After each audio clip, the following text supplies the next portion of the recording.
정말 진짜 전쟁이 새로 시작된 거 아니냐 이런 얘기를 했는데 정유라 씨 집에 40대 이모 씨가 침입을 했어요. 네, 강도가 침입했는데요. 지난 25일에 발생한 일입니다. 현장에서 붙잡힌 강도 같은 경우에는요. 처음에 정유라 씨와 금전거래가 있다라고 했다가 말을 바꿨습니다. 카드빚 2,400만 원 때문에 범행을 저질렀다라고 하는데요. 경찰은 강도 행각에 무게를 두고 이 씨에 대해서 강도 상해 혐의로 구속영장을 신청했습니다. 저는 이 사건을 굉장히 이상하다고 봅니다. 단순 강도라고 보기엔. 더군다나 계속 얘기하지만 기운이 이상하잖아요, 요즘. 예. 그래서, 요 사안 취재 중인, 이게 좀 이상하군요. 주진우 기자, 저희가 미디어 잠깐 연결해 보겠습니다. 주진우 기자. 안녕하십니까. 네. 방금 전까지 전화기가 꺼져 있어가지고 저희 제작진이 난리가 났었어요. 네, 인지 일어났습니다. 자, 이모 씨가, 조사 초기에는 경찰에 정유라 씨하고 돈 문제가 있다고 했다가 나중에는 그게 아니고 카드빚 2,400 갚기 위해서 강도했다. 이렇게 번복했는데 이게 단순 강도로 보기에는 이상한 점부터 일단 짚어보면 어떤 게 있습니까? 범행이 발생하자마자 이상하지 않습니까? 그런데 네. 경찰과 그리고 언론에서 일제히 우발적인 범행이라고 발표를 했고요. 그 다음에 정유라 씨하고 같이 지내던 이 씨가 크게 다쳤어요. 네. 근데 경미한 부상이라고 계속 보도가 나오는 게 좀 이상했습니다. 그리고 네. 장소와 시간이 강도 범행을 하기에는 최악입니다. 정유라 씨가 살고 있는 그 압구정동 미띠 빌딩의 1층에는 인기 있는 베트남 음식점이 있는데요. 주말 오후 3시는 피크타임이에요. 그래서 1층에 손님이 많고요. 줄을 서거나 그리고 발레 파킹하는 아저씨들이 여럿 있습니다. 그리고 그래서 누군가 고함만 질러도 그냥 바로 검거될 수 있는 그런 환경인데 일주일 이상 그 강도 범행을 도모한 사람이 찾기에는 너무 그 멍청한 선택이었습니다. 일단 기본적으로 오후 3시 사람이 드글드글하는 곳에 대낮에 강도를 하러 간다는 게 이상하고 그리고 이게 이제 강도라는 건 침입이 목적이 아니라 돈을 뺏어서 도주가 목적이에요. 도주객이 그렇죠. 예, 도주객이 수립이 돼야 되는데 침입할 때부터 이미 수위 아저씨하고 마주쳤다는 것은 얼굴이 다 노출되는 거잖아요. 그죠? 네, 이게 도주하기에는 굉장히 어려운 그 빌딩이에요. 정유라 씨 집은 지하 1층하고 1층에서 출입구에 그 카드를 이렇게 대고 올라가야 되는데요. 지하 1층에서 1층에 저기 경비 아저씨가 있어요. 아까 말했듯이 1층에는 발레 아저씨들이 덩치 큰 아저씨들이 많습니다, 거기에. 근데 그래서 지하 1층에 가서 택배 왔어요. 그리고 경비원을 일단 협박해가지고요. 인터폰을 하게 하고 이 경비 아저씨를 묶고 이렇게 올라가는데 여기까지는 치밀합니다. 그 가짜 총과 칼까지도 그 준비한 걸 보면 여기까지는 총도 준비했어요? 아니 칼을 준비했다? 칼과 가짜 총도 있었어요. 가짜 총도 있었어요? 어. 네네. 근데 그렇게 묶어놓고 거기 준비까지는 치밀했는데 그리고 지하로 올라간다는 것까지 알았어요. 이건 쉽지 않은데 그걸 보고 올라갔는데 도주 생각은 아예 없었다고 봅니다. 그 건물 내부에 CCTV도 있었을 거 아닙니까? CCTV 이 집 많습니다. 많습니다. 그래서 근데 그 이미 올라가면서 자기가 노출될 것을 알고 있었다고도 봐도 무방합니다. 그러니까요. 원래 이제 도망가는 계획을 못 세우면 아예 들어가지도 않는 건데, 자, 그렇게 실제로 집에 들어가서 지금 경찰 발표는 금품을 요구했다고 하는데 실제 금품을 요구했답니까? 들어가서? 아니요, 돈을 요구하지도 않았고요. 그 돈을 숨겨놨을, 최순실 씨나 정유라 씨 큰 부자기 때문에 어디에 숨겨놨겠지, 쏴놨겠지 했는데 금품을 찾기 위해서 집을 뒤진 흔적도 없습니다. 뒤지지도 않았습니다, 아예. 그럼 들어가서 실제로 어떤 행동을 했습니까? 이 부분 주목되고 있지 않은데 누가 보내서 왔다고 얘기했어요, 분명히. 누가 보내서 왔다. 그리고 정유라 나와라. 할 얘기가 있다. 할 얘기가 있어서 나와라. 이런 소리를 계속 질렀다고 합니다. 그래서 아직 어떤 얘기를 했는지는 지금 취재 중입니다. 누가 보내서 왔다. 그리고 할 얘기가 있어서 왔다.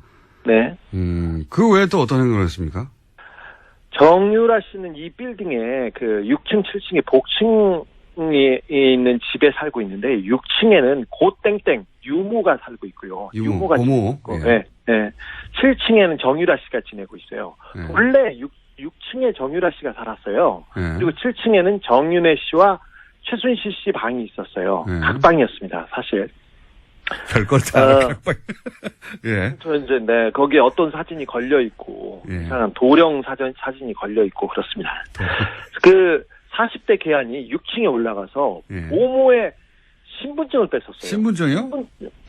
신분증을 보면서 어딘가에 전화도 했습니다. 신분증을 보고 전화. 네, 이거 수사 중이니까 곧 파악이 될 겁니다. 뭐 집에 그 돈이 없으면 뭐 돈과 비슷한 카드를 뺏는다든가 분명히 뭘 다른 걸 해야 되는데 인출 시도를 한다든가. 신분증을 보고 전화를 했다는 것은 좀 이상하죠? 굉장히 이상하네요, 이건. 네. 돈을 목적으로 한 침이 아닌 건 거의 분명한 것 같은데.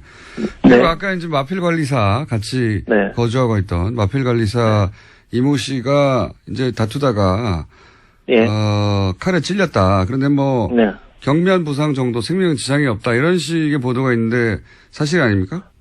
그것도 사실 아닙니다. 그 6층에서 좀 소란이 있고 그러니까 7층에서 이제 이모 씨가 나왔어요. 근데 마필 관리사 이 씨한테는 너하고는 감정이 없다. 찌르고 난 다음에도 너한테는 미안하게 생각한다. 이런 식으로 얘기를 했어요. 그리고는 너한테 볼 일 없으니까 저기 정유라 나와라. 이렇게 계속 얘기하고 그리고 다른 거를 찾았습니다. 볼 일이 없다. 네. 다른 볼 일이 있다는 이야기네요. 네네. 돈도 아니었고 다른 볼 일이 있다. 마필 관리사 생명에 지장이 없다는 보도는요? 이것도 좀 수상한데요. 그 칼이 굉장히 깊숙이 한 번에 쑥 들어갔습니다. 거의 전문가 소행이라고 볼 수 있을 정도의 상처라고 저는 들었어요. 그래서 병원에도 확인해 봤는데 몇 센치만 옆으로 갔으면 그 심장을 관통해서 사람 바로 죽을 수도 있었어요. 그래서 단순한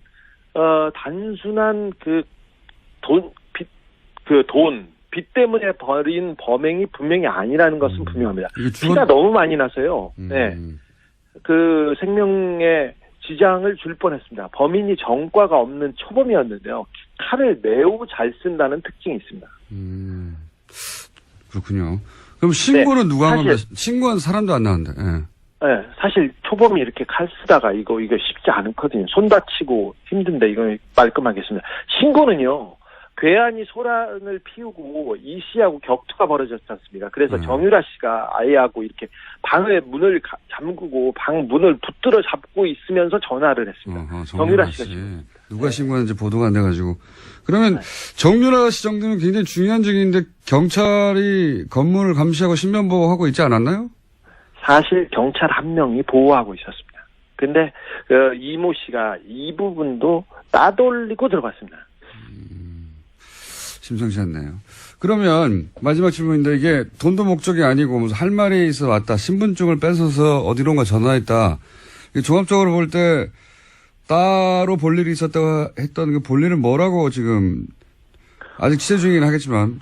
네, 이거 파악 중인데 사실 박근혜 최순실 씨 주변에서는 이런 일이 많이 있습니다. 누가 죽거나 다치거나 그리고 뭐 정유라 씨, 장시호 씨가 뭐 누구 사람을 만난다던가 남자를 만나면 조폭을 보내는 경우도 특별한 일은 아니니까요. 근데 이 사건에서는 의심해볼 정황이 너무 많습니다. 특별히 정유라는 박근혜, 최순실, 이재용에게 가장 중요한 증인입니다. 특별히 박근혜와 이재용 씨의 뇌물 사건이에요. 뇌물의 실질적인 증거 있지 않습니까, 이분이. 그래서 지난 재판에서 이들에게 불리한 증인을 해가지고 이재용 부회장한테 유죄를 받는 결정적인 증거가 되기도 했으니까요. 사실 정유라 씨가 겁을 먹거나 아니면 다른 증인이 그 겁을 먹고 입을 다물라고 메시지를 보내기에는 이보다 더 좋은 상황이 없습니다. 특별히 적폐 수사 자체를 흔들어볼 목적으로 지금 뭐 세력이 규합되고 이상한 징후들이 많이 보이는데 이걸 목적으로 누구를 그 사람을 보냈을 가능성을 열어놓고 이 범행의 동기와 배후를 파헤쳐야 한다고 된다고 봅니다. 분명히 우발적인 범행은 아니었습니다. 알겠습니다. 오늘 여기까지 하겠습니다. 감사합니다. 네. 네. 시사인 주진우 기자였습니다. 저는 특히 이 집 보모 신분증을 뺏었다는 게 이게, 이상하네요. 왜냐면은, 신분증 봐서 뭐예요?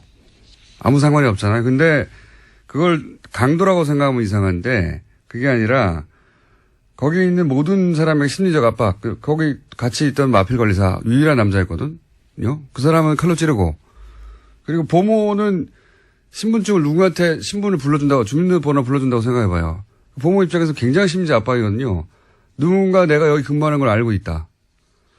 그런 목적이 아니었을까. 그렇지 않고서는 대낮에 들어가서 신분증을 뺏어가지고 전화하고 내가 누가 보냈다 할 얘기가 있다. 이럴 리가 없죠. 그 도주의 계획이 없잖아요. 이건 기본적으로 침해의 계획만 있어요. 굉장히 이상한 사건이다. 네, 저는 그렇게 봅니다. 자, 오늘 여기까지 할까요? 네, 인사드리겠습니다. 여기까지 할 거면 그냥 중간에 보낼 걸 그랬어요. 네. 지금까지. 네, 시사인 김은지였습니다. 감사합니다. 네, 감사합니다. 그래가지고 저희 제작진이 난리가 났었어요. 네. 네, 인지 일어났습니다. 자, 이모 씨가 조사 초기에는 경찰에 정유라 씨하고 돈 문제가 있다고 했다가 나중에는 그게 아니고 카드빚 2,400 갚기 위해서 강도했다 이렇게 번복했는데 이게 단순 강도로 보기에는 이상한 점부터 일단 짚어보면 어떤 게 있습니까? 범행이 발생하자마자 이상하지 않습니까? 그런데 네. 경찰과 그리고 언론에서 일제히 우발적인 범행이라고 발표를 했고요. 그 다음에 정유라 씨하고 같이 지내던 이 씨가 크게 다쳤어요. 네. 근데 경미한 부상이라고 계속 보도가 나오는 게 좀 이상했습니다. 그리고 네. 장소와 시간이 강도 범행을 하기에는 최악입니다. 부터 이미 수희 아저씨하고 마주쳤다는 것은 얼굴이 다 노출되는 거잖아요. 그죠? 네, 이게 도주하기에는 굉장히 어려운 그 빌딩이에요. 정유라 씨 집은 지하 1층하고 1층에서 출입구에 그 카드를 이렇게 대고 올라가야 되는데요. 지하 1층에서 1층에 저기 경비 아저씨가 있어요. 네. 아까 말했듯이 1층에는 발레 아저씨들이 덩치 큰 아저씨들이 많습니다, 거기에. 네. 근데 그래서 지하 1층에 가서 택배 왔어요. 그리고 경비원을 일단 협박해가지고요. 네. 인터폰을 하게 하고 이 경비 아저씨를 묶고 이렇게 올라가는데 여기까지는 치밀합니다. 그 가짜 총과 칼까지도 그 준비한 걸 보면 여기까지는 총도 준비했어요? 아니 네. 칼을 준비했다? 칼과 가짜 총도 있었어요. 가짜 총도 있었어요? 어. 네네. 근데 그렇게 묶어놓고 거기 준비까지는 치밀했는데 그리고 지하로 올라간다는 것까지 알았어요. 이건 쉽지 않은데 그걸 보고 올라갔는데 도주 생각은 아예 없었다고 봅니다. 그 건물 내부에 CCTV도 있었을 거 아닙니까? CCTV 이 집 많습니다. 많습니다. 그래서 근데 그 이미 올라가면서 자기가 노출될 것을 알고 있었다고도 봐도 무방합니다. 그러니까요. 원래 이제 도망가는 계획을 못 세우면 아예 들어가지도 않는 건데, 자, 그렇게 실제로 집에 들어가서 지금 경찰 발표는 금품을 요구했다고 하는데 실제 금품을 요구했답니까? 들어가서? 아니요, 돈을 요구하지도 않았고요. 그 돈을 숨겨놨을, 최순실 씨나 정유라 씨 큰 부자이기 때문에 어디에 숨겨놨겠지. 정유라 씨가 살고 있는 그 압구정 동 미띠 빌딩에 1층에는 인기 있는 베트남 음식점이 있는데요. 주말 오후 3시는 피크타임이에요. 그래서 1층에 손님이 많고요. 줄을 서거나 그리고 발레 파킹하는 아저씨들이 여럿 있습니다. 그리고 그래서 누군가 고함만 질러도 그냥 바로 검거될 수 있는 그런 환경인데 일주일 이상 그 강도 범행을 도모한 사람이 찾기에는 너무 그 멍청한 선택이었습니다.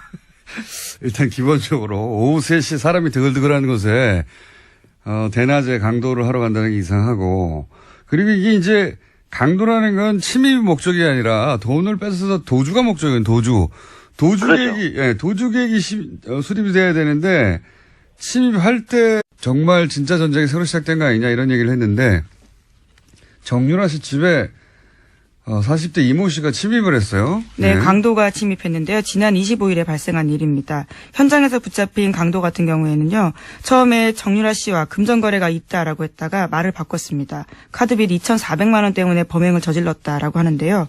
경찰은 강도 행각에 무게를 두고 이 씨에 대해서 강도 상해 혐의로 구속영장을 신청했습니다. 저는 이 사건을 굉장히 이상하다고 봅니다. 단순 강도라고 보기엔. 더군다나 계속 얘기하지만 기운이 이상하잖아요, 요즘. 예.